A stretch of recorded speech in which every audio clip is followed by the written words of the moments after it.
यहाँ पर पूर्वांचल के शानदार नेता, कद्दावर नेता, दलितों, पिछड़ों, अल्पसंख्यकों की आजीवन लड़ाई लड़ने वाले, आजीवन संघर्षों में बिताने वाले पूर्व मंत्री स्वर्गीय भूराराम जी का आज पुण्यतिथि मनाया जा रहा है। इसमें पूरे विधानसभा के नेता उपस्थित हैं। आइए हम इनसे जानते हैं कि स्वर्गीय भूराराम जी कैसे नेता थे, आखिर पूरे पूर्वांचल में उनका नाम क्यों हुआ, उनके जीवन परिचय के बारे में जानने का प्रयास करेंगे। सबसे पहले आप अपना परिचय बताते हुए सर बताएं, स्वर्गीय भूराराम के जीवन के बारे में आप क्या समझते हैं, कितना जानते हैं? मैं शमशाद बाजपाड़ी समाजवादी पार्टी का विधानसभा अध्यक्ष हूँ। स्वर्गीय भूराराम के बारे में लगभग 40 साल से हम जानते हैं।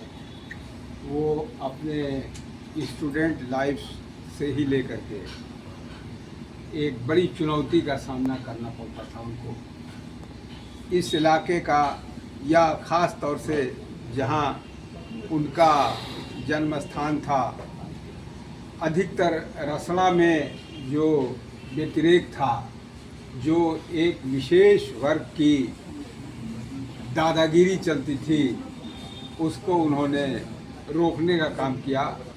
केवल रसड़ा नहीं बल्कि पूर्वांचल में जहाँ कहीं भी जुल्म ज़्यादती होती थी, गरीबों, मजलूमों, किसानों, दलितों, पिछड़ों, अल्पसंख्यकों या किसी बिरादरी के सताए हुए लोगों के साथ अगर कोई अन्याय होता था तो भूराराम जी चट्टान की तरह खड़े हो जाते थे। वह इसमें नहीं देखते थे कि इसमें हमको कितना जोखिम उठाना पड़ेगा, कितना हमको नुकसान उठाना पड़ेगा। इस लड़ाई को बहुत ही शानदारी के साथ, बहुत ही आत्मीयता के साथ वो लड़ते थे और उस आदमी ने कभी किसी का वर्चस्व स्वीकार नहीं किया कि दबा करके कोई कहीं कर सके। उनकी 6वीं पुण्यतिथि पर मैं दिल की गहराई से उन्हें बुलाए निशाद पेश करता हूं और उनके घर के लोगों को, तमाम लोगों को दुआ देता हूं कि वो आगे भी तरक्की करें। तो ये थे शमशाद बाजपाड़ी साहब। आपने उनके जीवन परिचय के बारे में बड़े ही शानदार तरीके से बताया। इन्होंने बताया कि वह किसी की गुलामी, किसी का वर्चस्व स्वीकार नहीं करते थे। जहाँ भी किसी मजलूम, दलित, अल्पसंख्यक, पीड़ित, शोषित को न्याय दिलाने की बात आती थी, वह नफा और नुकसान की बात नहीं देखते हुए आगे आकर उनका हौसला बुलंद करने का, उनको न्याय दिलाने का काम करते थे। इसी कड़ी में हमारे साथ नगरा नगर पंचायत के चेयरमैन प्रतिनिधि श्री उमा शंकर राम जी हैं। आपसे हम जानने का प्रयास करेंगे कि स्वर्गीय भूराराम जी के जीवन को आप अपने नजरिए से किस तरीके से देखते हैं? सबसे पहले तो मैं आप सभी का नगर पंचायत नगरा में स्वागत अभिनंदन करता हूँ और स्वर्गीय भूराराम की 6वीं पुण्यतिथि पर श्रद्धा सुमन अर्पित करता हूँ। मैं उमा शंकर राम, नगर पंचायत अध्यक्ष प्रतिनिधि। भूराराम जी हम लोगों के दलितों के मसीहा थे। उन्होंने जो आगे अपने कर्मों के बल पर स्टूडेंट लाइफ जो हमने हमारे अध्यक्ष जी ने कहा कि सबको जागरूक करने का काम किया और साथ साथ लड़ाई लड़े। उन्हीं के कदमों से चलने के लिए हम लोग सपने ताज लेते हैं कि उनके कदमों से चलते अपने समाज, दलित, शोषित, पिछड़ा, अल्पसंख्यक सबका कल्याण हो। इसी के साथ अपनी बात को समाप्त करते हैं। तो इन्होंने कहा कि उनके पद चिन्हों पर चलकर हम भी प्रयास करते हैं कि हमारे सामने जो चुनौतियां हैं उन्हें स्वीकार करते हुए उनके पद चिन्हों पर चलते हुए न्याय दिलाने का काम करेंगे। और भी हमारे साथ कुछ साथी मौजूद हैं, जैसे नगरा नगर पंचायत के एक नेता रामदरस यादव क्रांति जी हैं। हम इनसे 2 शब्द जानेंगे, बस 2 शब्द।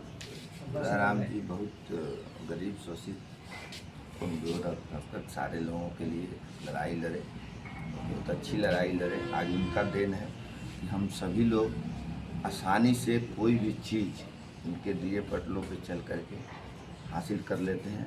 आराम से, बहुत कोई दिक्कत नहीं होती है।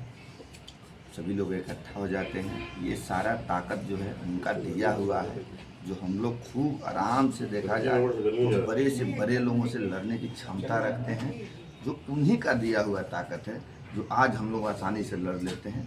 नहीं तो कोई लड़ नहीं पाता था। एक आदमी जो है तमाम लोगों को दबा के रखता था। आज वैसा स्थिति है नहीं। ये सब उन्हीं लोगों की देन है जो तो आज हम लोग किसी से लड़ने में सक्षम हैं, लड़ लेंगे, निपट सकते हैं, ये उनकी ताकत है। नहीं तो हम लोग भी आज हो सके उसी दशा में दबे रहते। तो कम से कम मैं उनको उनकी तिथि पे सदा सुमन व्यक्त करते हुए अपनी बात को समाप्त करता हूँ। इन्होंने कहा कि वो उनकी ताकत, उनकी ऊर्जा का जो संचय उनके जीवन काल में हम लोगों ने किया, उसी की देन है कि आज हम अपना संघर्ष कर रहे हैं, अपनी लड़ाई को आसानी से लड़ पा रहे हैं। हमारे साथ मौजूद है रोसड़ा विधानसभा के शानदार नेता अमलेश चौहान जी। सर, हम आपसे जानना चाहेंगे कि स्वर्गीय गुराराम जी, चूंकि आपसे हो सकता है 5-10 साल ऊपर नीचे की उम्र रही होगी, अपने जीवन के कार्यकाल में उनकी कुछ ऐसी घटनाएं बताएं जो आपके जीवन पर प्रभाव डालती है। सबसे पहले तो आपके चैनल को धन्यवाद देता हूं और उनकी छठी पुण्यतिथि को उनके चरणों में सदा समर्पित करता हूं और ये कामना करता हूं भगवान से कि उनके परिवार को आगे बढ़ने और उनको हौसला अफजाई करने का काम करें। देखिए, आरी भाई गुराराम ऐसे व्यक्ति थे जिन्होंने, हमको तो लगता है कि पिछड़ा हो या दलित हो या अल्पसंख्यक हो, संघर्ष कैसे किया जाता है उन्होंने बताने का काम किया। एक बार की मैं घटना बता रहा हूँ, नारद राय जी खुद अपने मुख से कह रहे थे कि जब हम लोग बिहार गए हुए थे तो बिहार में कुछ लोगों से झगड़ा हो गया। उसमें माननीय मंत्री अंबिका चौधरी भी उनके साथ थे, लेकिन वो देखे कि हम चारों तरफ से घिर गए हैं तो इन्होंने गुराराम को याद किया। अब गुराराम उस समय रसड़ा में उपस्थित थे, बलिया, तो फोन किए, ऐसा ही लैंग्वेज था माननीय नाराज जी का, गए गुरा कहाँ हो तुम, हम लोगों को यहाँ पे कुछ लोगों ने घेर लिया है, मारने का प्रबंध कर लिया है, तुम नहीं आओगे तो हम लोग मारे जाएंगे। तो इन्होंने कहा, अरे मंत्री जी मैं आ रहा हूँ, किसकी हैसियत है जो आपको मार दे।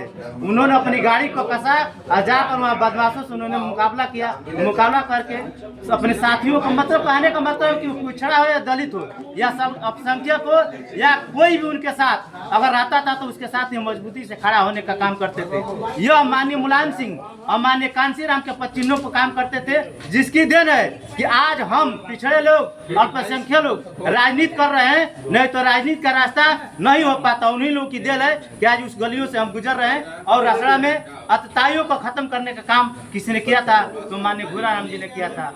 धन्यवाद। धन्यवाद अमलेश चौहान, जिन्होंने बड़ी बेबाकी से कुछ घटनाओं का जिक्र किया। यहाँ कि आज का एक कार्यक्रम इस बात की गवाही देता है कि जाति धर्म संप्रदाय से उठ करके हर जाति वर्ग संप्रदाय के लोग यहाँ पर उनकी छठवीं पुण्यतिथि पर उनको याद करने के लिए, उनको नमन करने के लिए यहाँ पर इकट्ठे हुए हैं, उनको माल्यार्पण कर और उनको श्रद्धांजलि दे रहे हैं। इसी तरह की तमाम खबरों को देखने के लिए, जानने के लिए देखते रहिए फैक्ट न्यूज़ नगरा। धन्यवाद। ठीक भाई सबको।